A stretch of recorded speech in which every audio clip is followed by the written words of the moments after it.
pagi rekan-rekan mahasiswa yang mengambil mata kuliah aplikasi teknologi sistem informasi atau ATSI ya. Selamat bertemu dalam perkuliahan daring. Untuk mata kuliah ini dikoordinir oleh Pak Muflih dan diasuh oleh 3 orang dosen, yaitu saya sendiri, Wayan Ordiasa, dan nanti ada Pak Nurhadi dan Pak Diki dan Pak Muhammad Diki ya. Baik, terlebih dahulu saya jelaskan dulu tentang sistem perkuliahan, khususnya terkait dengan materi saya itu yang saya kasih judul itu atau kasih kode itu video ya, yang materi saya itu video, nanti ada video 1, 2, 3 dan seterusnya ya. Nah, untuk mata kuliah yang saya asuh atau materi-materi yang saya berikan itu bentuknya nanti penjelasan dalam bentuk rekaman video ya, seperti ini ya. Nah, kemudian untuk mengukur pemahaman Anda terhadap materi yang sudah saya sampaikan, itu nanti ada kuis ya yang harus Anda kerjakan ya dalam bentuk soal pilihan ganda. Itu saya buat di kuisis ya. Nanti silahkan dijawab ya di ring waktu perkuliahan ya. Nah, sesuai jadwal yang sudah diumumkan masing-masing ya. Nah, bisa mulai dikerjakan mulai awal. Nah, yang benar langkahnya adalah simak dulu video penjelasannya, kemudian bisa diperdalam melalui membaca slide materinya. Nah, kemudian yang terakhir barulah mengerjakan kuisnya. Nah, sedangkan untuk praktek itu nanti disimak dulu video penjelasan prakteknya, nanti baru dicoba. Nah, nanti akan ada tugas dalam bentuk praktek yang harus Anda kerjakan dan yang akan saya nilai nanti ya. Baik, mari kita mulai untuk materi yang pertama ini ya. Yang pertama yaitu tentang aplikasi teknologi sistem informasi ya, khususnya terkait dengan pengantar multimedia ya. Baik, kita lihat dulu materinya ya.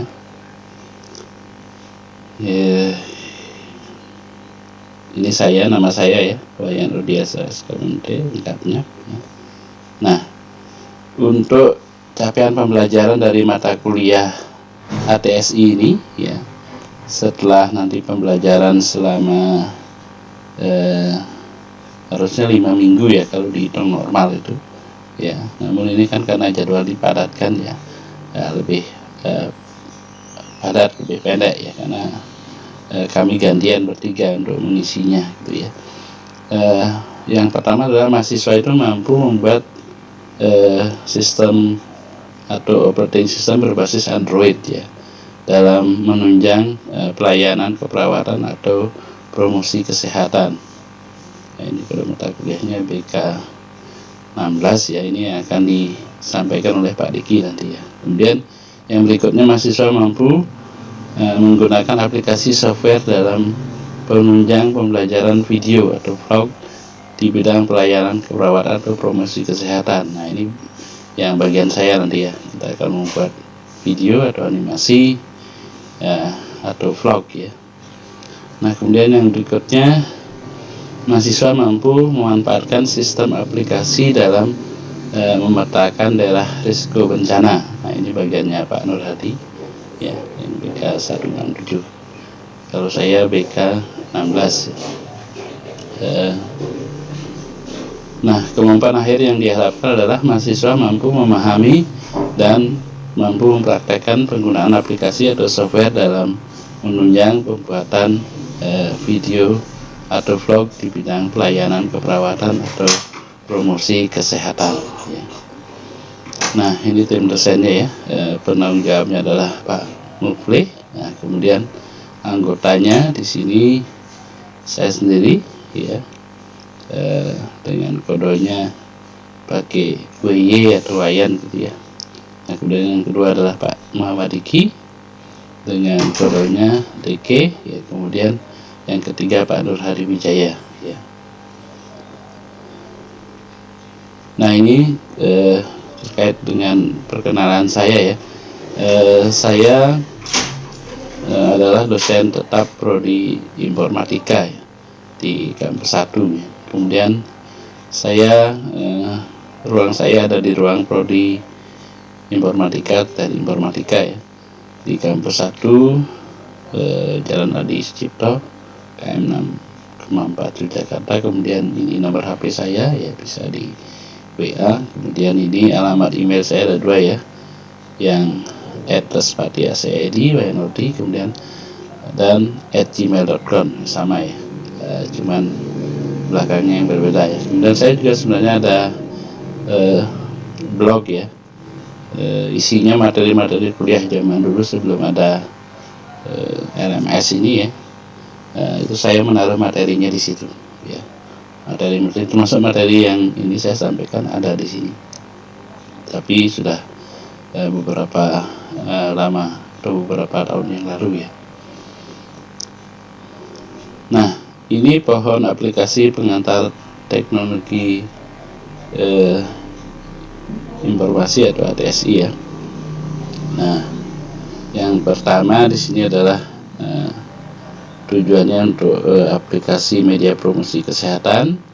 Di sini pembuatan operating system berbasis Android ya, untuk pelayanan keperawatan atau promosi. Nah, kemudian yang berikutnya adalah penggunaan aplikasi software dalam menunjang pembuatan video atau vlog di bidang pelayanan keperawatan atau promosi keperawatan ya. Nah, kemudian yang terakhir adalah sistem aplikasi dalam memetakan daerah risiko bencana. Baik, kita masuk untuk materi saya yang pertama, yaitu tentang teknologi multimedia ya. Nah, multimedia kalau dilihat dari asal katanya itu kan berasal dari kata multi dan media ya. Multi itu artinya diambil dari bahasa Latin itu nous atau noun ya. Ini banyak ya, ini bermacam-macam. Kemudian media itu ini juga bahasa Latin, sesuatu yang dipakai untuk menyampaikan atau membawa sesuatu ya. Medium kalau menurut American Heritage Electronic tahun 1991 ini adalah alat untuk mendistribusikan dan mempresentasikan informasi ya. Jadi multimedia itu dapat diartikan sebagai penggunaan beberapa media yang berbeda-beda untuk menggabungkan dan menyampaikan informasi dalam bentuk teks, ya, audio, grafik, animasi, dan video ya. Nah, ini ada beberapa definisi dari multimedia ya, karena memang ilmunya berkembang terus ya. Yang pertama, kombinasi dari komputer dan video. Ini menurut Ross tahun 1996 ya, dulu sekali, udah lama, karena belum lahir ini ya. Nah, kemudian kombinasi dari 3 elemen, yaitu suara, gambar, dan teks. Ini menurut McCormick tahun 1996 ya. Kemudian yang ketiga, multimedia itu didefinisikan sebagai kombinasi dari paling sedikit 2 media input atau output ya. Media ini dapat berupa bisa audio atau suara atau musik ya, kemudian animasi, video, teks ya, kemudian grafik dan gambar. Ini menurut Urban dan kawan-kawan tahun 2002 ya. Nah, kemudian alat yang dapat menciptakan presentasi yang dinamis dan interaktif yang mengkombinasikan teks, grafik, animasi, audio, dan video. Ini menurut Robin dan Linda tahun 2001. Nah, kemudian yang kelima itu adalah multimedia dalam bentuk komputer menurut Hosfiter ya, tahun 2001 adalah pemanfaatan komputer untuk membuat dan menggabungkan tadi ya, tetap teks, grafik, audio, video dengan menggunakan tool yang memungkinkan pemakai berinteraksi, kemudian berkreasi dan berkomunikasi. Nah, itu beberapa definisi dari multimedia ya. Intinya adalah penggunaan beberapa media. Multi itu kan banyak ya, media itu mediumnya ya, sehingga menjadi suatu tampilan yang menarik.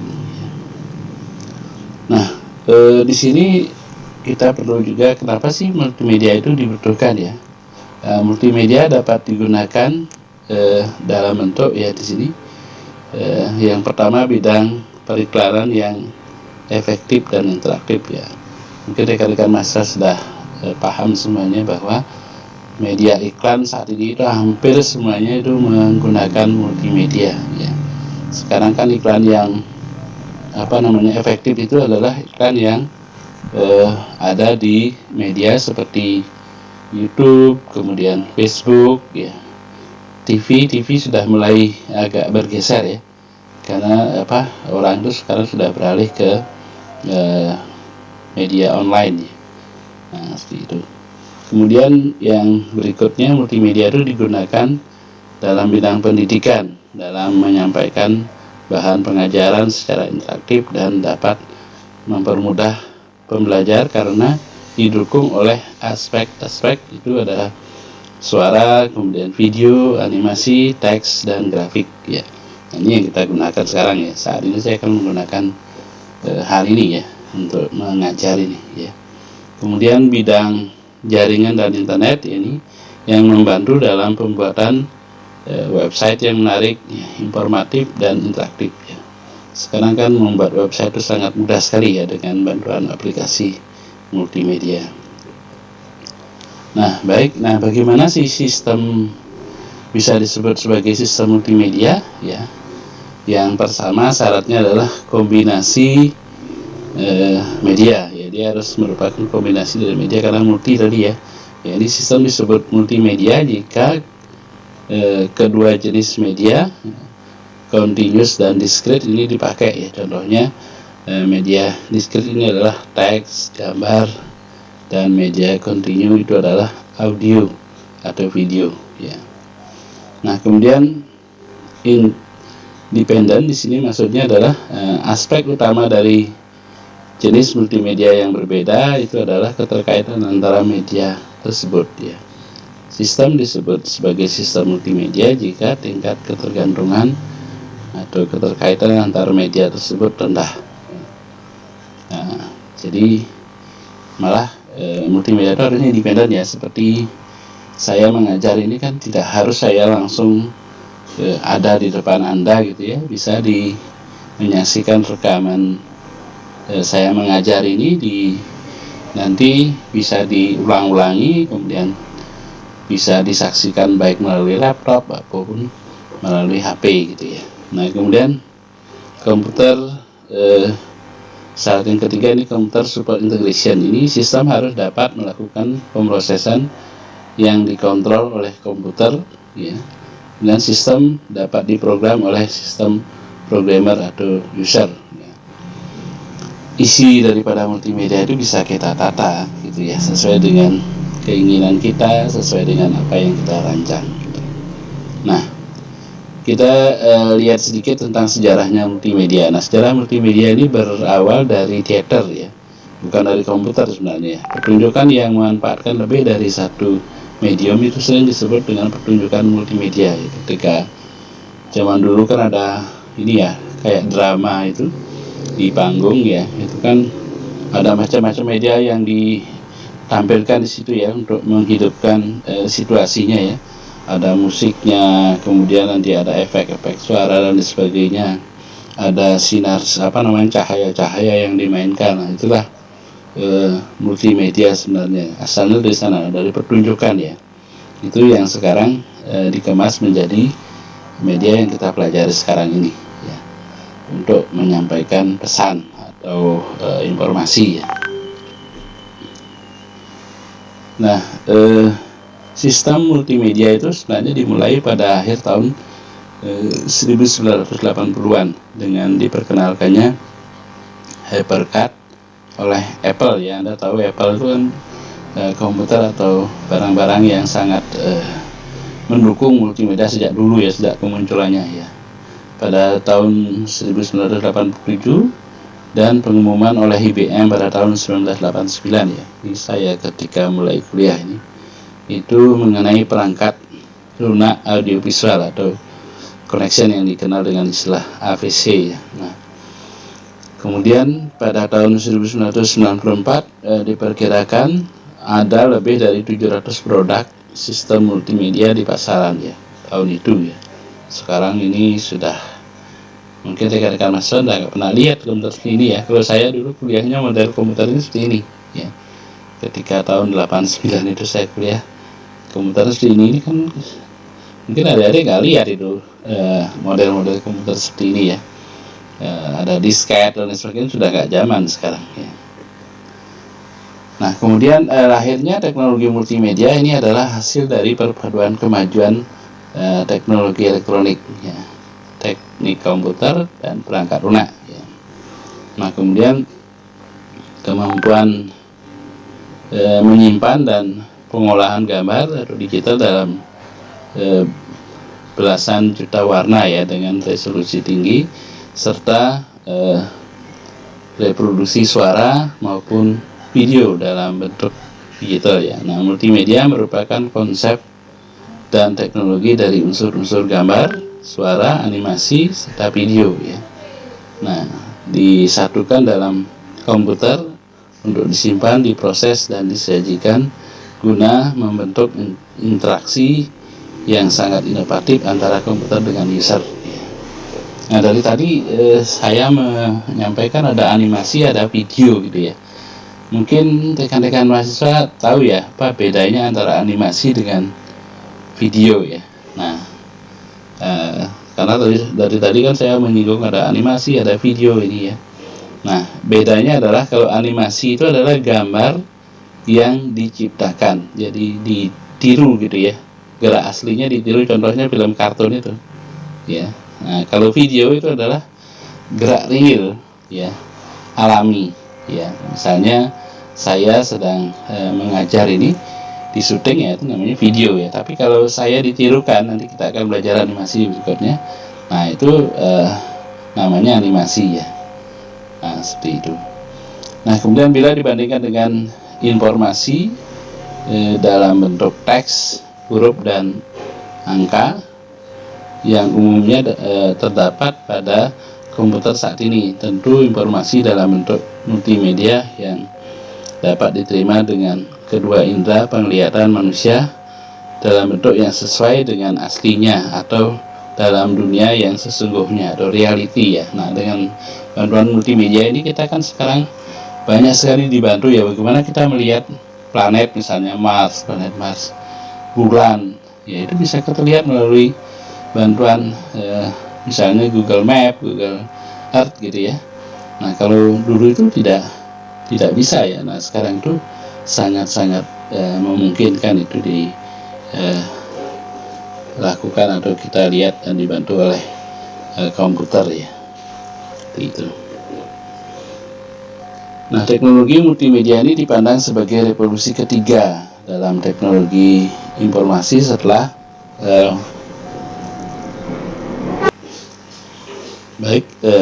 kita lanjutkan ya. Jadi bahwa teknologi multimedia ini dipandang sebagai revolusi ketiga dalam teknologi informasi ya, setelah otomasi atau otomatisasi ya, komputasi dan internet ya, networking itu jaringan ya. Nah, pada dasarnya teknologi informasi ini menciptakan atau memproses dan menyimpan, mengirim, dan menyajikan data digital. Nah, kemampuan ini menghasilkan banyak aplikasi yang sangat bermanfaat, yaitu yang pertama otomasi ya, ini memudahkan manusia melakukan pekerjaan rutin dan berat secara fisik ya.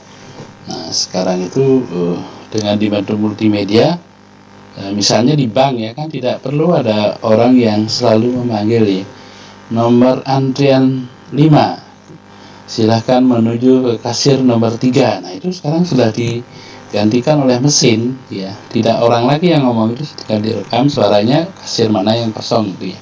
Itu contohnya ya.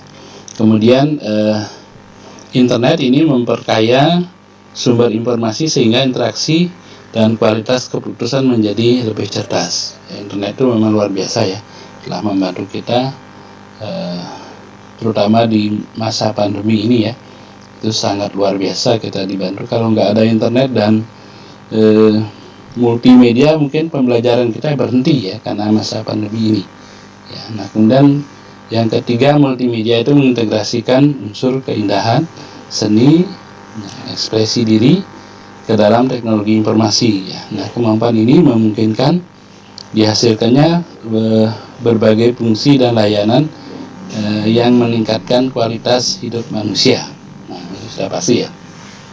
Jadi multimedia itu penggabungan nanti seni ya, kemudian teknologi dan informasi itu bagaimana ditata sehingga menjadi tampilan yang menarik gitu ya. Nah, apa sih kelebihan multimedia itu ya?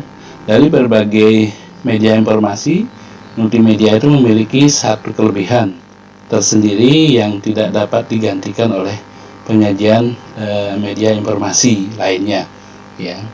Nah, kelebihan dari multimedia itu adalah menarik indera dan menarik minat ya, karena merupakan gabungan antara pandangan, suara, dan gerakan ya. Ini udah pasti ya. Saya kalau mengajar hanya di papan tulis gitu mungkin kurang menarik ya, tapi kalau sudah dibantu dengan ini multimedia ini jadi menarik ya, karena apa yang saya sampaikan bisa lebih rapi ditampilkan dan sebagainya, lebih interaktif gitu ya.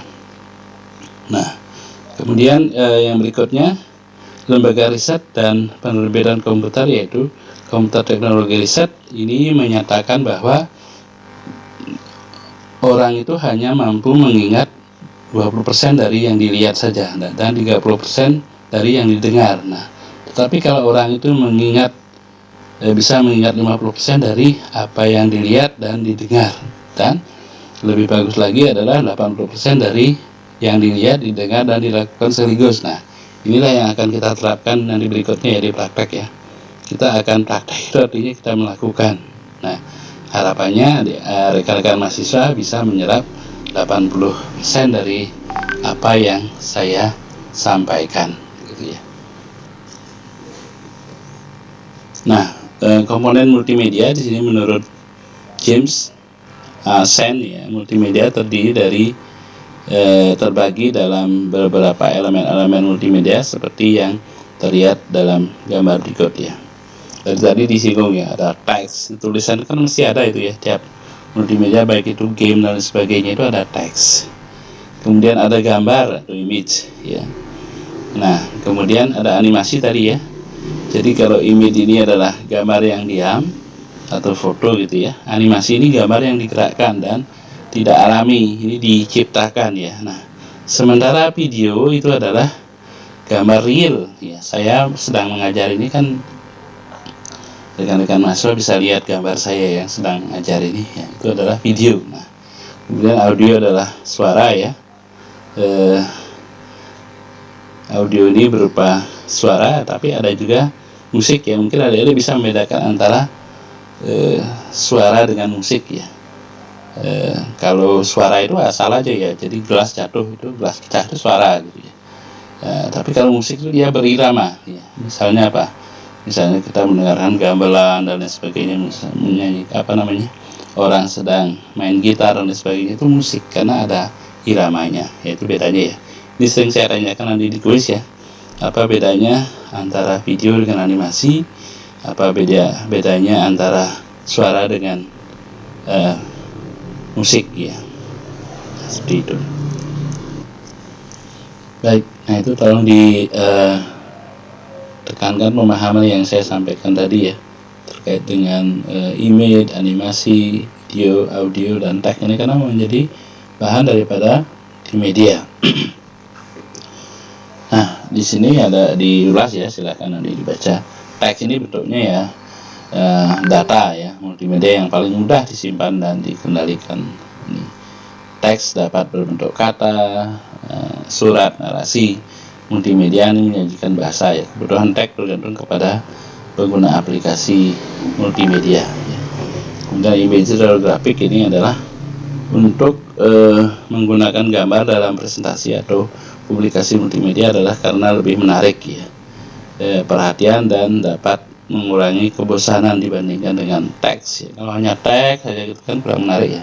Isi gambar ya, gambar itu mewakili katanya 1000 kata-kata gitu ya, daripada saya cerita tentang ada sebuah binatang yang besar, ada seekor binatang yang besar, kupingnya lebar dan sebagainya. Nah, kalau saya gambarkan satu gambar gajah itu sudah selesai ya, mewakili semua yang saya sampaikan ya. Jadi gambar itu juga dapat berfungsi sebagai ikon yang lebih dipadukan dengan teks, itu merupakan opsi yang bisa dipilih ya. Audio atau bunyi ini PC multimedia itu bunyi hanya disebut dengan animedia ya, bukan multimedia ya. Bunyi ini dapat ditambahkan dalam multimedia melalui suara, itu tadi ya, musik ya, bedanya ya. Suara itu adalah asal suara, jelas jatuh, meja dibanting dan sebagainya itu, nah itu suara ya. Tapi kalau berirama dia musik ya. Dan efek-efek suara seperti halnya grafis dapat membeli ataupun menciptakan sendiri. Video ini menyediakan sumber daya yang kaya dan hidup bagi aplikasi multimedia. Nah, ini yang akan kita pelajari. Kita membuat video ya, sebuah video yang nanti bisa menarik, bisa memberikan informasi yang membantu kita dalam misalnya promosi kesehatan. Ini tadi animasi, ini dalam bentuk multimedia. Animasi merupakan penggunaan komputer untuk menciptakan gerak pada layar, jadi gerak diciptakan ya. Nah, besok saya misalnya ngajar seperti ini, bisa ditiru, tidak saya yang mengajar tapi kartun yang ngajar gitu ya, tapi suara itu suara saya atau suaranya diketik dengan teks yang ada gitu ya. Nah, seperti itu. Baik, nah kemudian ada virtual reality.